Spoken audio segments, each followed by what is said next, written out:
as relations between the US and Palestinians have worsened under President Donald Trump. Washington, you might remember, cut that $251 million in financial support for Palestinians. It's also withdrawn $300 million it used to give to the UN agency supporting Palestinian refugees. And the US, under Trump, closed the Palestine Liberation Organization's diplomatic mission in Washington, D.C. Marwan Bishara is Al Jazeera's senior political analyst. He joins us from Paris.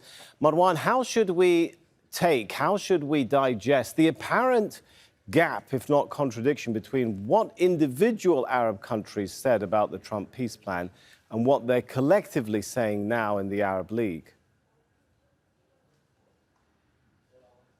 Oh, that's such a good question. Well, look, clearly some Arab countries are willing to support the Palestinians, but still unwilling to reject Trump directly for fear of American reaction in one form or another. A lot of Arab regimes today are either vulnerable or just too cynical, of course. The two smaller Gulf countries, the United Arab Emirates and Bahrain, have consistently tried to say something about, look, let's deal with it. The Palestinians cannot miss a chance to deal with peace. They have to be realistic. At the same time, there's clearly some new members around the block here in this Arab League summit, like Algeria, like Sudan, like Tunis, in addition to others, of course, Iraq, Lebanon, and certainly Qatar, who vehemently reject the betrayal of Palestinian rights so publicly and in front of the Arab public opinion. And hence, collectively, you could say, and I must admit I was skeptical that they would come up with such a statement so directly against the American plan and against dealing with it, which is even more important. So they don't only reject it passively, what they're saying is we cannot deal with it.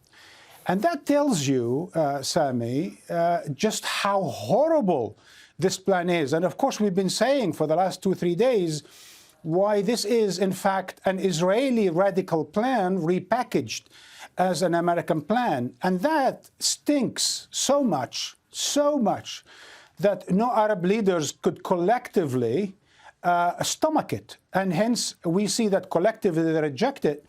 But one or two or more Arab countries might still try to work with the United States in one form or another. But with the Palestinian positions being so clear that the door is closed shut and that the Palestinians will be severing relations with both the United States and Israel, made it clear that any Arab position that compromises the Palestinian position will be seen as total betrayal. On that point, how likely is it that the Palestinian Authority will actually sever any even security contacts with the US and Israel? Well, look, they've threatened to do so in the past, and they didn't exactly go through with their threats. And, for example, I'll give you something very technical. Like, what would President Abbas do when he returns to Palestine if he will no longer coordinate with the Israelis? Because although he is the president of Palestine, he still needs, believe it or not, and that's very important for international viewers to understand, that a Palestinian president needs an Israeli permission to leave the occupied territories and to come back to the occupied territories called Palestine. And so severing relations with the United States and Israel, with the United States, it means that total rejection of a Trump-Netanyahu conspiracy against the Palestinians. But in practical terms, severing relations with Israel means undoing all the arrangements, all the peace process agreements between the Israelis and the Palestinians, and that might have major repercussions. Now, the fact that the Palestinians dare say that, and of course President Abbas now is going to some African summit and some Muslim conference, and he will get more and more supports moving forward now that he got the Arab League. And I think it's going to be more difficult for the Israelis, especially for Netanyahu, on the eve of Israeli elections, to have another intifada on their hands, because if Israelis try to respond in any punitive measure against the Palestinian Authority, that might lead to a certain eruption in the Palestinian street, which means, a major upheavals.